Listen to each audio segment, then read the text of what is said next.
than the health of the world. We've created a breakthrough treatment for drug-resistant TB, surgical sutures that disappear when their job is done, 3D tracking for more precise heart surgery, printers that create custom joint replacements, training to build healthcare infrastructure, and working together with our partners, we're developing a vaccine to prevent HIV. But none of them would make a difference, save a life, or change the path of human health if it wasn't for the people who administer, diagnose, operate, vaccinate, stitch, mend, teach, and treat in every corner of the world. And that changes everything. Good morning, everybody. It's such an honor to be here with all of you, and I don't know about you, but I get a lot of energy connecting across our function, especially when we have so many different industries and companies represented in sessions like this. And one of the things that always absolutely amazes me is the fact that there is so much that we have in common, despite the fact that we work in very different organizations, very different cultures, very different industries, yet every time I get a chance to connect with leaders like yourselves that are doing amazing things across these different industries, I learn something. And I learn something that we can bring back to our organization to make ourselves better. And I'm always blown away by how similar the challenges are that we face. So it's a real honor to be here to represent Johnson & Johnson and talk a little bit about our company and our culture. As you saw from the video that we opened with, J&J is a 130-year-old company, so we have a lot of history, a lot of legacy, if you will, to deal with across our organization. But we also have a really, really proud heritage. And one thing that I want to talk to you about today is a little bit about our cultural journey over our 130 years. But more importantly, and maybe more interesting for all of you, is how we're thinking about the next 130 years. And how some of the legacy things that have carried us forward and have built an iconic brand, quite honestly, are becoming different, and they're changing. They're becoming obsolete in some ways, and we're having to reinvent ourselves constantly. So I hope to be able to take you through some of that. I hope we'll have some time for Q&A at the end as well. So I'm going on about 11 years now at Johnson & Johnson, which is a little bit shocking, to be quite honest with you. When I say that out loud, it's about half of my HR career to this point, so it's a little bit daunting. One of the things I'm always amazed about, though, is when you think about Johnson & Johnson, if I asked most of you to think about what do you associate with Johnson & Johnson, what would be just a couple of examples of products that you would associate with J&J? Anybody, just shout it out. Baby powder. That's a really hot topic recently. What else? What else? We're going to talk about that, by the way. What else? Baby shampoo. Right. Any other products? Medical devices. Okay, thank you, Cindy, my former colleague at J&J. Band-Aids. There's a good one. Exactly. Band-Aids, one of the most iconic products. What's amazing about the J&J brand is that so many people associate our consumer products with Johnson & Johnson. And what's amazing about that is consumer products, Band-Aids, Tylenol, baby shampoo, only represent about 15% of our overall global sales. What people don't associate with Johnson & Johnson as much is that we're one of the largest pharmaceutical companies in the world under the brand name of Janssen. We are also one of the largest medical device companies in spaces like orthopedics and cardiac surgery and open surgery and wound closure. The biggest part of our business actually is not our consumer brand, yet people associate and have such a connection with our overall consumer brand. So it is absolutely amazing to think about how that has become such a part of the iconic J&J brand. So I'm going to talk a little bit about culture today, and again, I'm going to try to take more of a forward-looking element on this. But one thing I want to start with, maybe before we even jump into that, is I want you guys to think back to the first time that you finished this sentence. The first time in your life that you finished this sentence, right? If you can think about that. Now, some of you may be thinking to yourselves, I'm still asking myself this question right here, and that's okay. No judgment on all of it. Now, what I also want to ask you guys is, How many of you said and finished this sentence by saying, I want to work in HR? Raise your hand. Okay, I'm not going to out you on that one either. That's okay. I didn't either. The reason I opened with this, though, is it's kind of interesting because I finished this question the first time actually when I was in high school. So maybe I was a little bit of a late bloomer. But in reality, I was, I think, motivated by an experience that I had as a sophomore in high school. I had an opportunity to be able to take, as many high schoolers do, an elective social science course. So I kind of looked through the social science courses in high school. I said, I'm going to take cultural anthropology. And so I took cultural anthropology, and I fell in love with this particular space. So for those of you that may not be as familiar with cultural anthropology, it's really the studies of different people, groups of people around the world. And what it really is focused on is trying to articulate what are the beliefs and practices of those different cultures. They might be societies, they might just be groups of people within societies.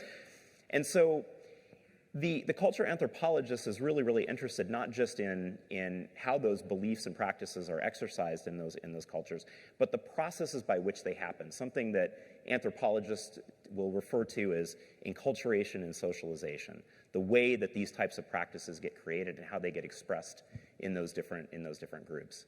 So I got a chance to read about uncontacted tribes in various parts of the world, ancient civilizations. I even read an ethnography that really struck me about the culture of urban crack dealers in Philadelphia. I mean, there's an interesting topic for you.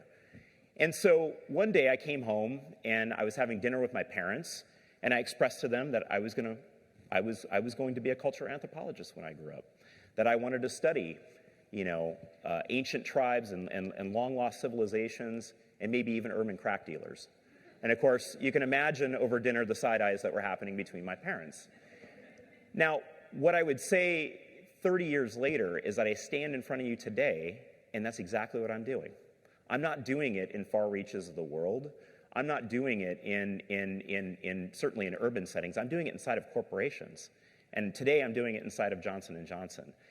And one idea I kind of want to infect all of you with today is the idea that all of your companies should have a role as a cultural anthropologist. And I very much see that as something that we, as HR leaders, own uniquely, and is a role that we should really think about, especially as we think about the future of our function and the role that we play with our executive teams. So I'm going to leave you with that. And I'm also going to talk a little bit about the fact that this topic is probably no more relevant. So you heard Cindy talk a lot about Me Too today, and a common thread of several presentations that we've heard over the last day is this underpinning of culture and the realities that exist in the marketplace today. The reality is that your culture is no longer an internal conversation in your organizations, right? It is made out there extremely public by your employees. It is studied by candidates, by journalists, by bloggers, and sometimes even by activists that are interested in your company. And by the way, all of that study is made available by data that your employees are providing through platforms like LinkedIn and social media, Glassdoor. All of this data is out there. And that's a wonderful opportunity for certainly companies to be able to look at, in the acquisition space, to be able to look at companies. We're beginning to use social listening as a mechanism to be able to understand cultures of potential targets that we're acquiring. And we're finding that sort of insight is incredibly valuable. But also turn that around, because the reality is others are studying your culture as much as you might be studying theirs. And this is a particularly sensitive topic to J&J because somebody mentioned baby powder a little bit earlier. Most of you have probably seen news coverage in the last 60 days around our baby powder products, and specifically an allegation in an article that was written by a journalist at Reuters that was really reflecting on a series of lawsuits that Johnson & Johnson has been involved with over the past several years. It's not a new conversation. Alleging that our baby powder products contain trace amounts of asbestos and have contributed to the cancer of several women who have used this product over many years. What was unique about this article, though, was not that it was highlighting the fact that Johnson & Johnson was engaged in lawsuits. That's public. We've talked about that very publicly. That isn't new. It was what the article alleged about how we've conducted ourselves. And specifically, the article alleged that Johnson & Johnson had covered up the fact that asbestos existed within our baby products.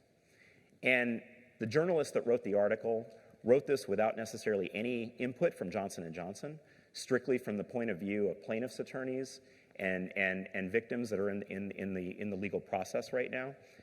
And suddenly our culture was on full display for the public to be able to see. And by the way, that wasn't our culture. And by the way, our baby products do not contain asbestos. And I will tell you that right in front of all of you today. And we will fight that issue in court. But now we were fighting this in the world of public opinion. And one of the world's most iconic brands was being challenged from a culture perspective. And not only the external market was looking at us, but our own employees were looking at us saying, is that really us? Did we really do something wrong? Did we not live up to our responsibilities? And we had to answer that in a very, very public way. And we're doing so. You might have seen our CEO out on the talk circuit talking about this topic. We normally don't talk about issues that are in litigation.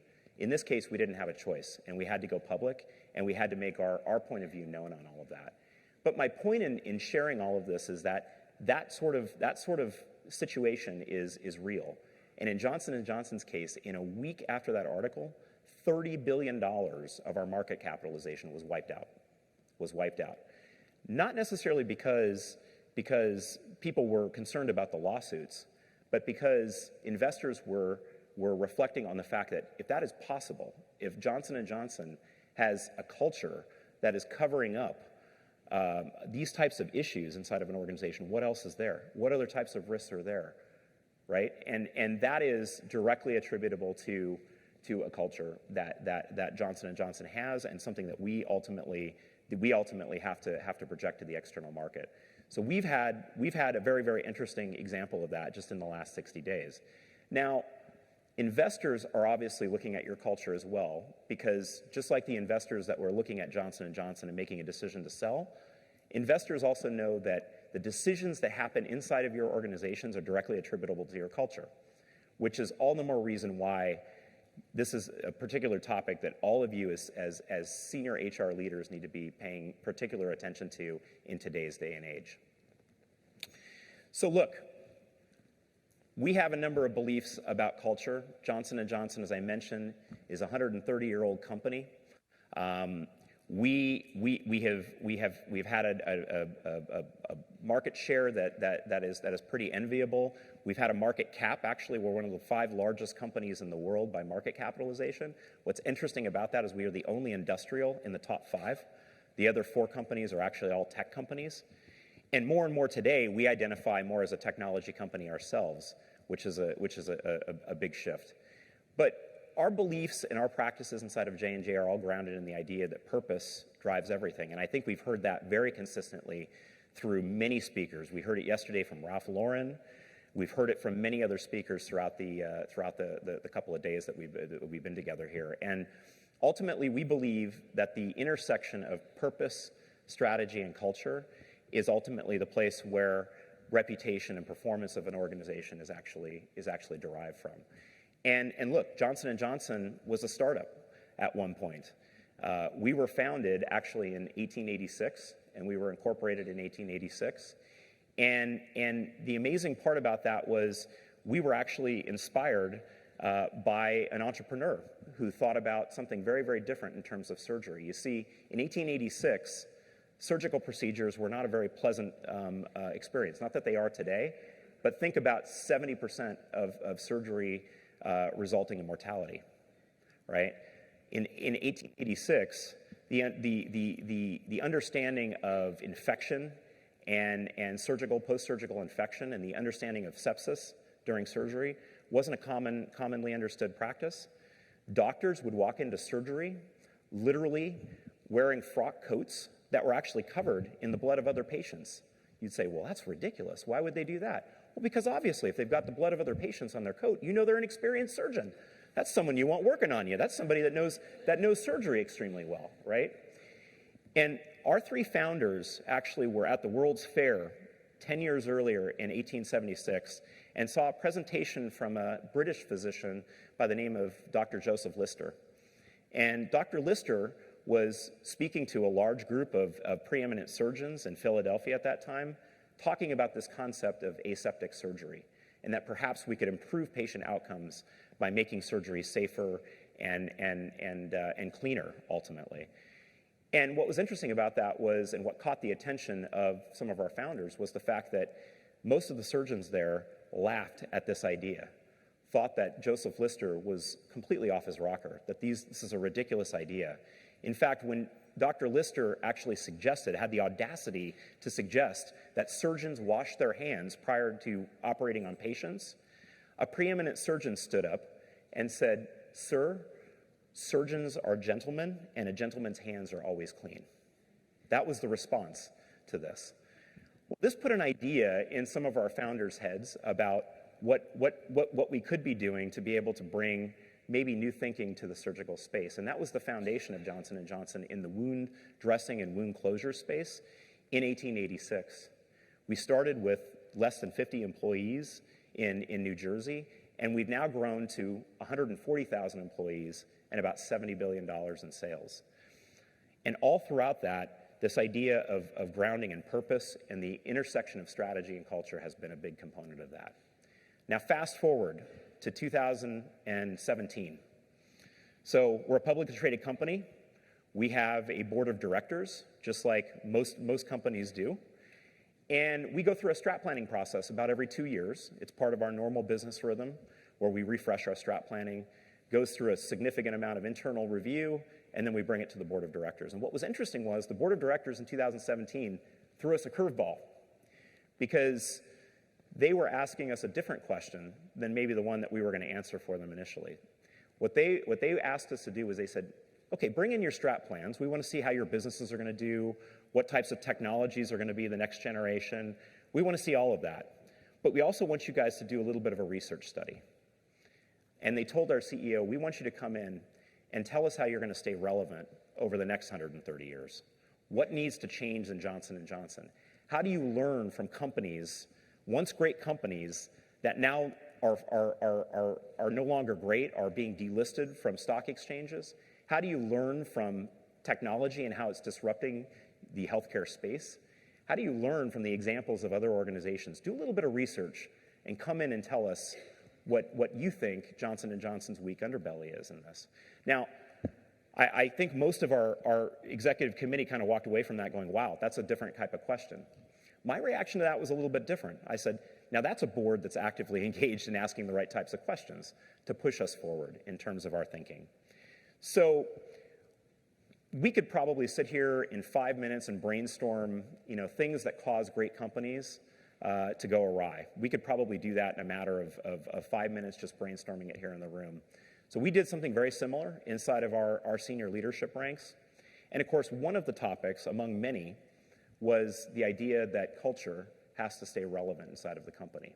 And as much as we've relied on a very, very strong foundation of culture and a tremendous reputation as an organization, we also said, what ultimately needs to change? So instead of looking internally more at our culture, which we understand extremely well, we decided to engage in a little bit of a research study externally. And what we did was we partnered with the Cornell Center for Advanced HR Studies and a couple of external experts in this field. And we identified a cadre of companies that we called cultural outperformers. And what we did was, as we studied those organizations and we contacted them, we ultimately were asking them to say, what are the things that you see as critical to keeping your culture relevant? And these are companies that many times have had a long-standing history. Some are actually more recently founded. But we wanted to know, what are those companies doing, and how do we take the learnings from those companies to be able to make our culture even stronger? We identified actually 3 key themes out of this research, which took us about 6 months. And one of them was this concept of linking their purpose to their culture and explicitly doing that. I think we've heard a lot about that again over the last day. The other thing that they were doing very, very uniquely is they were really engaging their leaders in shaping that culture internally. And we'll talk a little bit about that. That's a very nuanced thing because many of us say, well, we engage our leaders in culture all the time. Well, this was a little bit different in that they were engaging their leaders to challenge the culture and to challenge the relevance of that culture for future business situations. And third, obviously, our function is now rich with all kinds of data around human capital, and the way that we're linking that data and analyzing that data is completely different. And some companies are doing some really, really amazing things in this space. So what I'm going to share with you a little bit is our own reflections on some of these learnings, and also a few things that Johnson & Johnson is doing in this space. In some areas, we feel like we're doing very, very well. In other areas, we feel like we have a lot to learn from these organizations. And it ended up being a tremendously valuable way for us to be able to challenge our relevance for the future.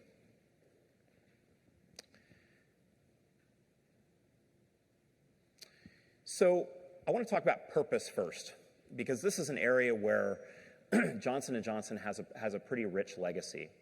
So obviously our purpose has evolved significantly from the startup company in 1886 and the foundation of our company. But the reality is that today we are a pretty broadly based healthcare company. We operate in most spaces in terms of human healthcare and medicine. And we feel like our purpose it resonates extremely well with our employees. But going back into our history a little bit, there was something really, really unique about Johnson & Johnson and how our purpose and our culture were actually linked almost 75 years ago. And that goes back to the foundation of our company and our CEO in 1944, a man by the name of Robert Wood Johnson. And Robert Wood Johnson was a bit of what I would call he was an enlightened industrialist, is the way he would describe himself. He wrote a lot of articles that were actually sent out to other CEOs at the time in the 1940s about how he viewed the role of companies in society, and that there has to be more to a company than just making a profit. That companies have to earn their right to be able to make a profit. Well, as you can imagine, he got labeled a lot of different ways. CEOs weren't too excited at that particular time about Robert Wood Johnson's writings, and he got labeled from everything from basically a socialist to just being ignored by a lot of other CEOs. So in 1944, Johnson & Johnson actually became a publicly traded company. And on the eve of that IPO in 1944, Robert Wood Johnson introduced something to Johnson & Johnson that he called an industrial credo.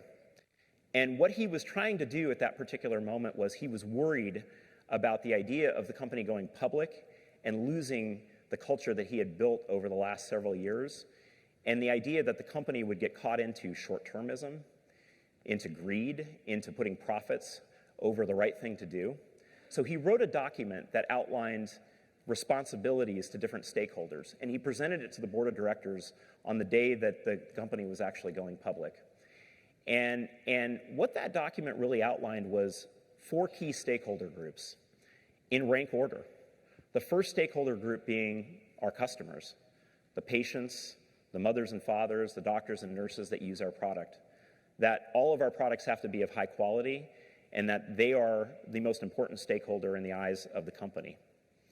The second paragraph that he wrote about was, and the stakeholder that he wrote about was employees. So obviously employees have to be serviced and employees have to be given jobs that are meaningful. They have to have security in their jobs. The third paragraph talked about our communities and the impact that we have to have for communities, that we have to do more than make a profit. We have to have a positive impact in the communities. And if we do right by those 3 stakeholders, the shareholders will get a fair return. A fair return. That was exactly the language that he used. So he introduced this as a basis to be able to link the purpose of the company, which had existed now for almost 50 years, and the culture of the company and how we bring those 2 things together. So what I want to show you right now is a real quick video that outlines a little bit of the history of the credo, but also how actually that's being used in real life situations, especially as we went through subsequent years.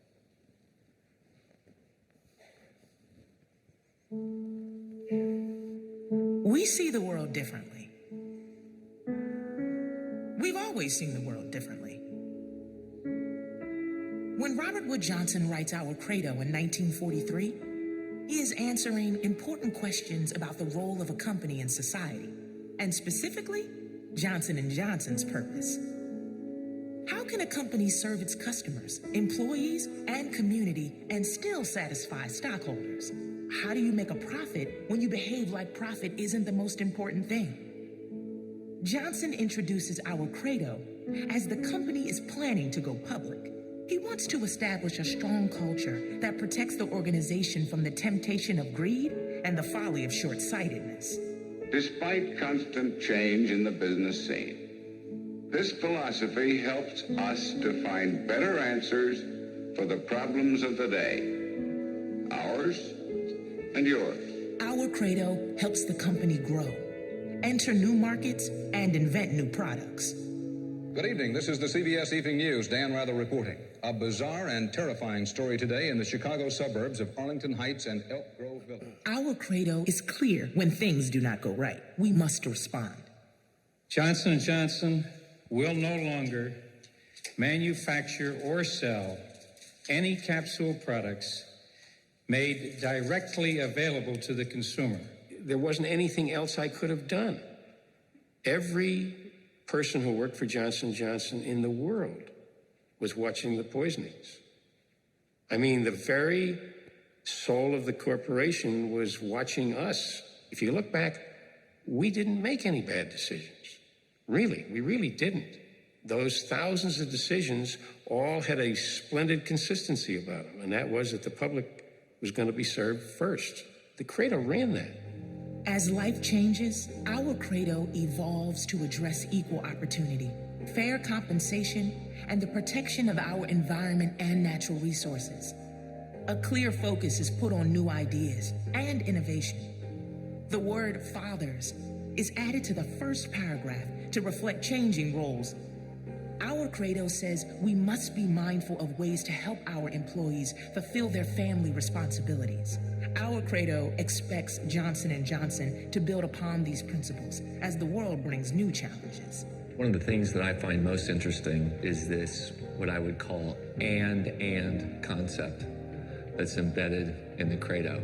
It raises the bar for all of us to look out for our patients, consumers, mothers, fathers, and our employees, and our communities, and our shareholders. It's not an and/or approach. The world continues to create new challenges, new questions. Our credo guides us. It inspires us to meet important needs, to defeat infectious diseases, to address aging populations, to improve the lives of more people in more places. We have set out to transform health for humanity. Let's continue what we started.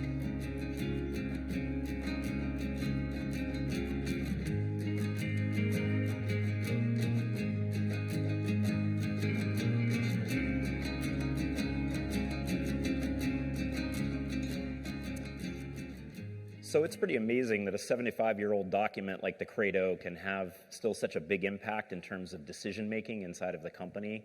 You saw there, my favorite part of that video is listening to Jim Burke talk about the Tylenol poisonings, which I was just a kid. That happened in 1982. I was just a child. Some of you may not have even been born yet when that happened. But ultimately, I thought the comment he made about the decision-making having a splendid consistency to it is exactly the power of being able to have a strong foundation to be able to make decisions from.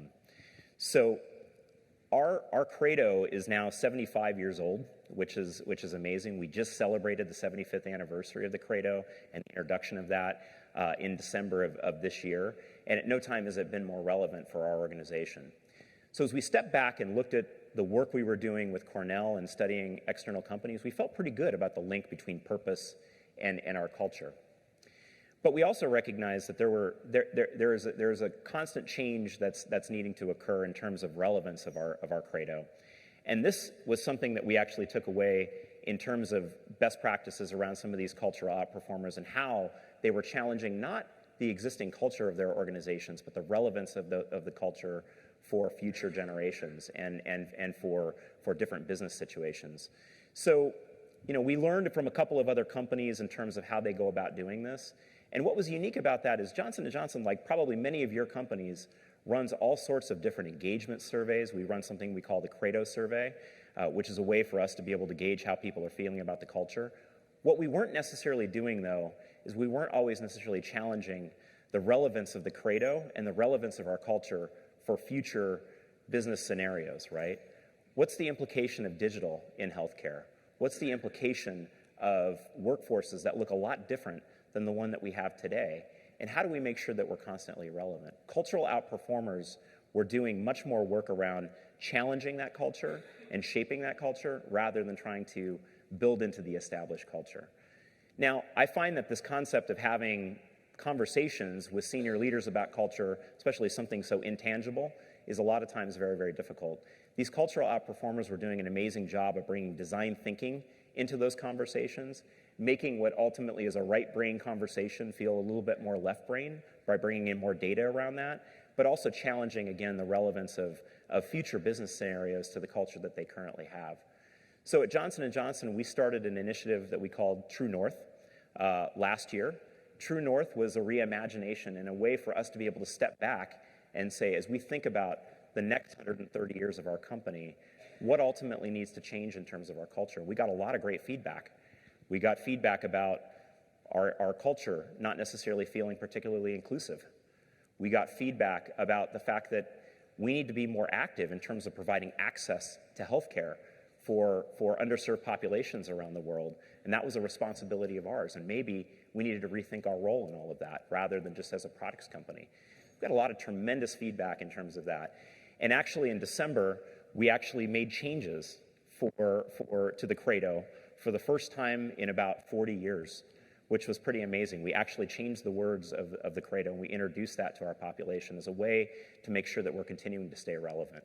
So this concept of engaging your leaders with culture is something else that I think was a huge takeaway for us and has really improved our thinking around future-proofing our culture. Finally, one of the other elements that I think all of us are dealing with, and we've heard about in some of the presentations, is the fact that data is so much more available around our organizations. Human capital data is so much more rich and relevant, and our ability to analyze it is so much stronger. When we went out and talked to cultural outperformers, they were using a lot more predictive analytics to be able to shape their culture. One company that was doing amazing work in this that we talked to was actually Facebook. And if you think about what they've gone through over the last several years, it's quite a significant cultural journey for them. But one of the things that they've done actually is they've looked at what are the drivers of engagement in their organization, and they've narrowed it down to how their workforce thinks about the mission and the purpose of the company, the optimism about the future, and how well Facebook is doing in the space of social good. So they've actually built that into a predictive model that they can now actually predict, based on changes in those different dimensions, the engagement of their actual workforce. That's pretty tremendous. We at J&J, as I mentioned, have had an opportunity to think about inclusion very, very differently. And we've done quite a bit of research now internally on inclusion, which has led us to a lot of great insights about what leaders do inside of J&J to make people feel included, because now we have data to be able to actually connect that to engagement surveys and what have you. And now we've actually started to change leadership profiles, the way that we educate our leaders, and the way that we hold them accountable for creating inclusion inside of our workforce.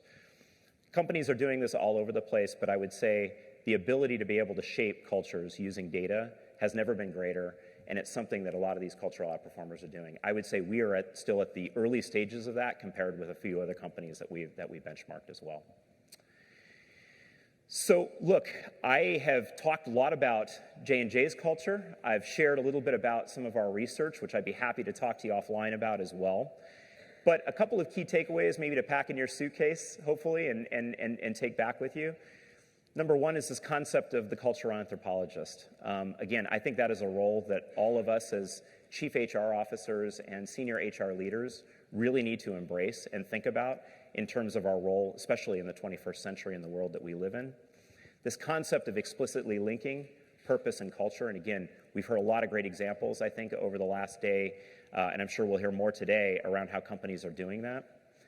This idea of engaging leaders in shaping culture, And then ultimately, how do you become a better student of your own culture and use all of the data that you have available, getting beyond engagement surveys and the traditional ways that we measure culture to be able to really shape and analyze your culture differently. So listen, thank you so much. I think we have questions, maybe one or two questions we can ask. Anybody have a question? Hi, thanks so much for speaking. My name is Jessica Keegan, and I'm with Guild Education. Can you tell me about how Johnson & Johnson embraces a culture of learning as part of a driving factor to boost your culture? Yeah. Well, we are, it's really interesting being in the healthcare space and also in a very scientifically intense area. Our Chief Scientific Officer, Paul Stoffels, is great about talking about we are really in some ways a culture that needs to embrace failure. Because for every drug that we bring into the market, we are killing 100,000 other candidates of drugs. So we're failing an awful lot. And one of the ways that we've had to really build up on our learning, I think, in the organization is the idea of embracing failure a little bit more openly. We are in the business of failure in a lot of our businesses because, quite honestly, it's sometimes those failures that lead us to our next breakthrough. A great example of that is we are in a number of different spaces research-wise. Alzheimer's is a space that we're in, that we have been in, and we continue to be in the research space. Touches me very, very personally. I had a grandmother who passed away from Alzheimer's, so nobody is more passionate about that topic than I am. And what's interesting is we had a drug candidate a couple of years ago that was very promising because what it was actually doing, what we saw, was that it was actually clearing the plaque out of the brains of Alzheimer's patients. We got very excited about that because that was the first time we saw a drug candidate doing something actively inside of patients' brains. And the only problem was that the patients weren't getting any better. Their cognitive abilities weren't improving. So we realized that we probably weren't on the right track in terms of the research, and we didn't really understand the disease well enough. But what's interesting about that was we published that information publicly to make that available to other pharmaceutical companies who were researching very, very similar compounds so that they could make decisions about whether they continue down that research track or whether they move a different direction. And today now we publish all of our clinical trial data openly through the Yale Open Access organization as a way to be able to foster learning not only inside the company but also outside the company as well. So I think the biggest component has been embracing that culture of failure as well. So listen, I am up on time. I so appreciate your engagement, and I so appreciate the opportunity to connect with all of you, and thank you very much for your attention today.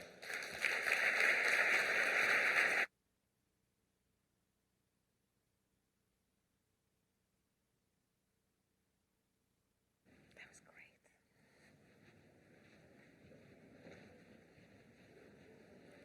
Thank you, John. That was phenomenal, and what an inspiring credo for 75 years, and it's still relevant. We're now going to be breaking into the different groups. So the folks that are going to stay in room 1, stay here. Room 2 and 3 will start their presentations in about 5 minutes. Thank you.